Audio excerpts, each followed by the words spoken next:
Hi guys, welcome to Paragon Cars. My name's Tom and today we're going to be taking a look at this 2018 BMW 440i. This is the Gran Coupe and I'm going to be telling you why I think this might be one of the best daily drivers you can buy at the moment. Before we start the video, if you could give it a like and then subscribe to our channel, that would be a massive help to us and allow us to keep producing this awesome automotive content. Okay, let's go.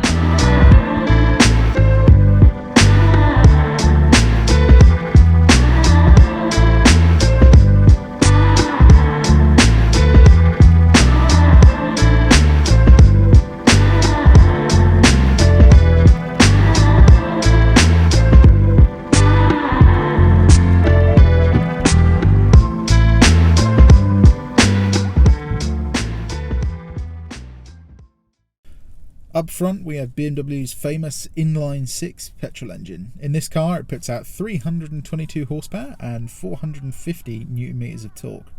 All that power is enough to get this car to 60 in about 4.8 seconds and onto a top speed of 155 miles an hour. Of course that's limited. If you didn't have the limiter it would do about 170. Getting in the front you're greeted with some nice leather seats, and these ones are electrically adjustable in this car. BMW's manual seats are a massive pain in the arse to use, so this is definitely an option worth ticking. This car also has the Harman Kardon Hi-Fi system, definitely another option worthy of its price tag. Puts out really good bass without sounding too muffled like the lower trim cars do. In the centre console you've got all the usual BMW iDrive controls. They're super intuitive to use, and this car's actually got the upgraded ProNav screen.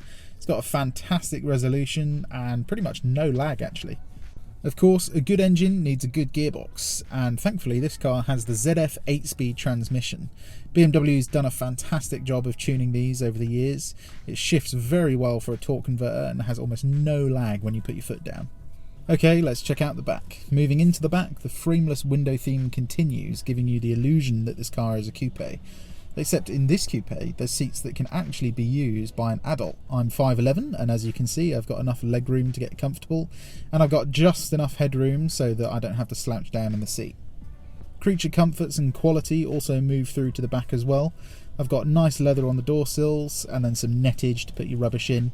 You've also got some cup holders in the centre armrest, so you're never going to fall short of places to put your drink. Being a Gran Coupe, you get a hatchback style tailgate, meaning you get a nice wide opening to put all your stuff in. This 440i has 480 litres of boot space, which is actually exactly the same as the 3 Series and an Audi A5. This means you can fit 4 large suitcases or 6 smaller ones. Being a posh car, this hatch is also fully electric, taking out all the stress of having to do anything yourself. Before we go for a drive, let's have a quick listen to the exhaust.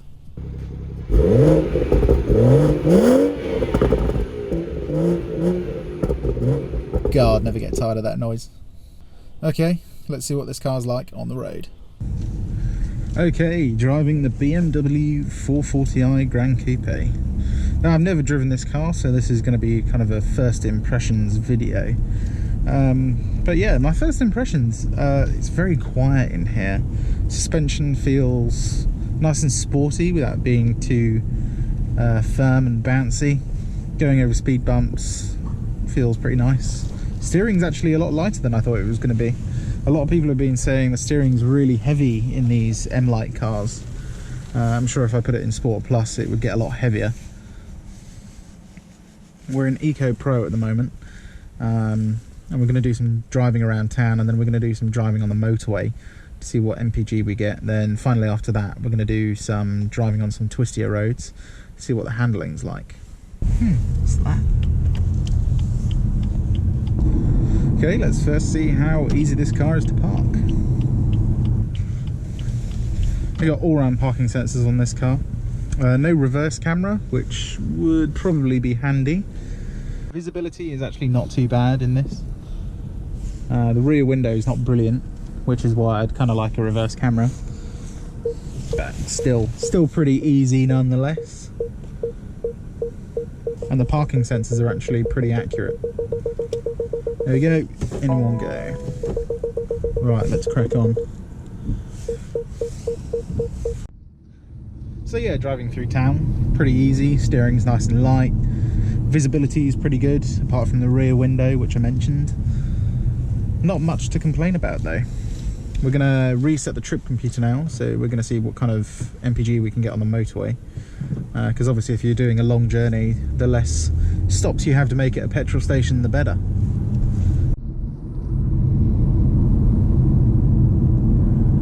As I mentioned before, this car's got a 322 brake horsepower inline-six engine. This is actually the B58, so it's slightly detuned from the 140i and the 135i.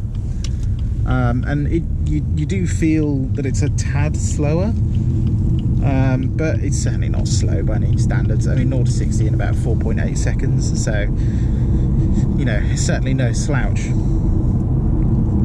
We're going to be coming up to a national speed limit sign in a moment, so I can give you a little taste of what the acceleration is like. But one thing a lot of journalists don't talk about is the actual drivability of the car. Because this has got the ZF 8-speed transmission, all the shifts are really, really smooth. You certainly don't notice them in comfort or eco, but in sport you do get some nice quick shifts. It's not DSG fast, but it's certainly quick enough. Right, let's put it into Sports Plus. This will put it into dynamic traction, sharpen up throttle response, drop a couple of gears.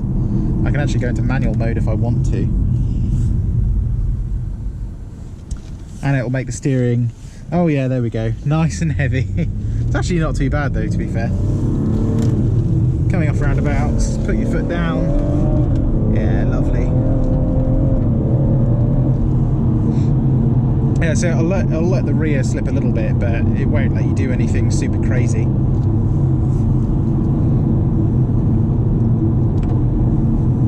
And this engine is fantastic, I have to say. Plenty of low down torque, and at the top end it does actually have some power as well. It certainly doesn't feel like it's running out of air at the top end. Okay, for now we're going to put the car back into eco and do some boring driving on the motorway, just because we need to see what the economics of this engine is like. At the moment sitting at 22.5, hopefully that goes up a bit. Even in Eco Pro, if you put your foot down, it will still give you full acceleration, and that's the speed limit. It's certainly not quite as zippy as the 140i, but I mean, it's pretty much quick enough, I'd have said. Alright, going to put the cruise control on 70 miles an hour now, and then we're going to see what MPG we get on about 15 miles or so on the motorway. Okay, because we're on the motorway, that gives us a chance to talk about some of the other things about this car. Driving position, absolutely fantastic in this BMW 440i. You can get the seats really nice and low.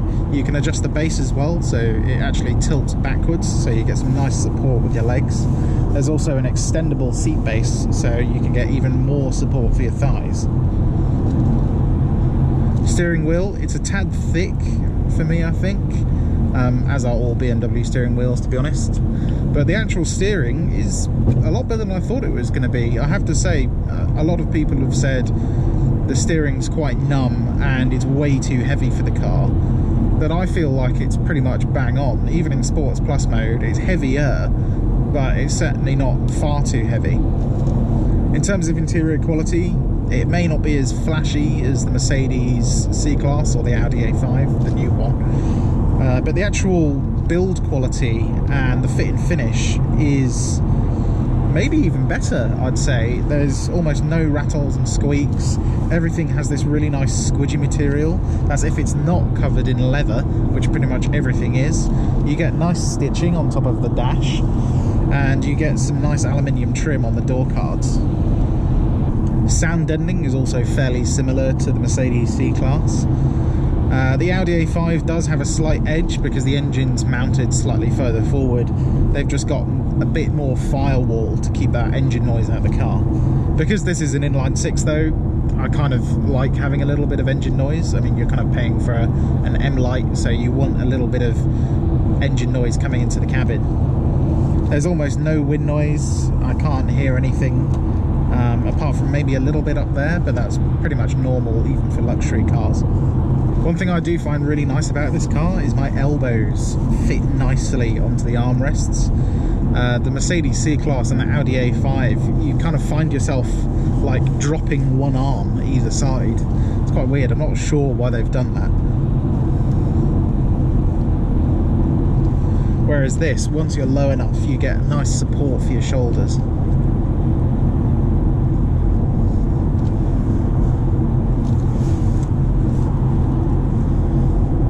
Like the Audi S5, you also get side bolster support, so you can actually adjust how grippy you want the sides of the seat to be.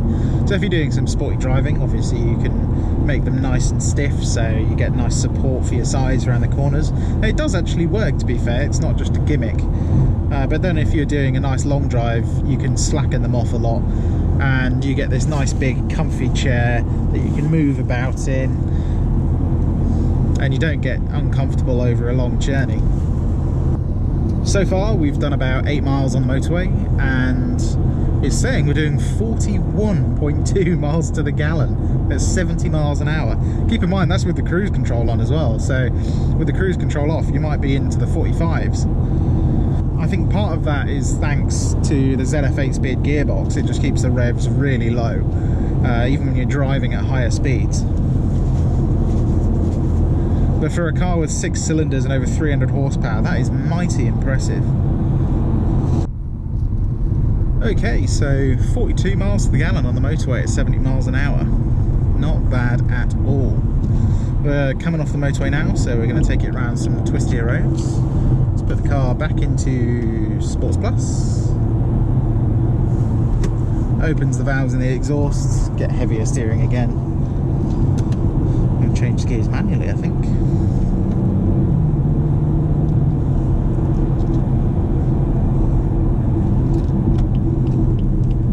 See, this is where M-lights are just better than an Audi S5 or a C43. They are just so much more fun to drive. Plenty of steering feel. You get a little bit of slip at the back, as I mentioned before, but this car does make you feel like you're an absolute driving god when you definitely aren't. I can pretty much guarantee you, if you could turn everything off in terms of traction and stability control in this car, it would feel very different.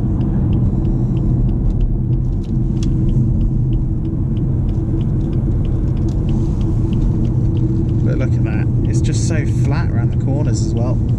Fantastic damping.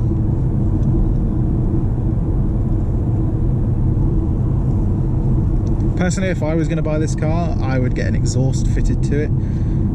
Being a luxury car, there's a lot of sound deadening, so you can't really hear much of the engine inside the car, which is a bit of a shame, but you know, a couple of grand and you'd be able to get something really nice.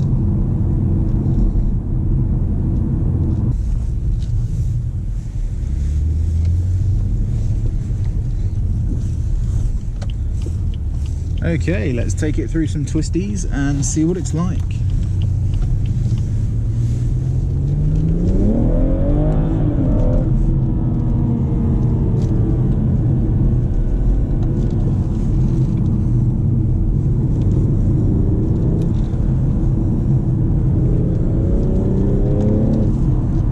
Suspension is perfectly damped for UK roads. It always seems to find grip even when there isn't any.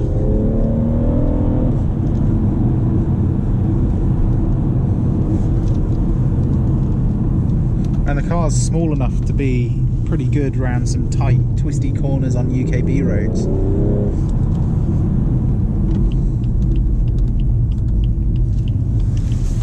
I can see what they mean when they say the steering's heavy actually. When you're at lower speeds, it does have a bit too much weight to it.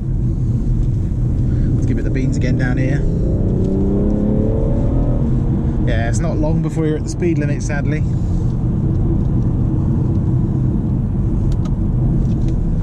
But unlike the C43 and the Audi S5, you can have quite a lot of fun below 60 miles an hour in this car. You can feel the chassis moving about underneath you, and there's plenty of feel through your bum.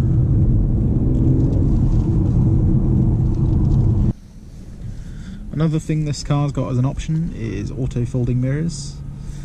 Definitely worth having. You just hold the button down on the key when you lock the car and it folds the mirrors in for you. Also got dual zone climate control, so your passenger can always be a little bit cooler or warmer than you. Then you've got some heated seats as well, which do work really well actually. They get really nice and hot, unlike some older BMWs that didn't work that well. These work very, very well. And you can see after that little stint of driving, we dropped down to 31 mpg. Still not bad though. Now let's get on to my reasons why I think this is one of the best daily drivers you can buy at the moment. I mean, as I've said in the video, you've got enough power to have a little bit of fun with. The economy, I mean, it looks pretty good so far. You've got enough room for 4 adults and their luggage, and you've still got coupe looks. And after 3 years of depreciation, this car is actually not that expensive anymore. The price of this car is £27,949, which in finance is £1,000, 450 quid a month. So it's not a cheap car, but it's certainly by no means overly expensive for what you're getting. And keep in mind, over the 4 years, once you've paid off that money, you've still got 10 grand left to pay. Okay, sounds like a lot of money, but the car is going to be worth 15. So depending on whether you trade it or sell it privately, you could get up to £5,000 back towards your next car, or you could just keep it. I mean, personally, I would just keep this car. I don't think there's anything else on the market that gives you fun, practicality, enough room for 4 adults, comfort on a long journey, and coupe looks. Okay, we're nearly back to the dealership now, so I thought I'd wrap the video up here with some town driving, some motorway driving, and having quite a lot of fun actually. We managed to get 30.8 miles to the gallon. Certainly fairly impressive for a 3-litre turbocharged engine. Don't forget, if you like the video, give us a like, and why not subscribe to our channel to see some more awesome automotive content. I'll see you on the next one. Goodbye.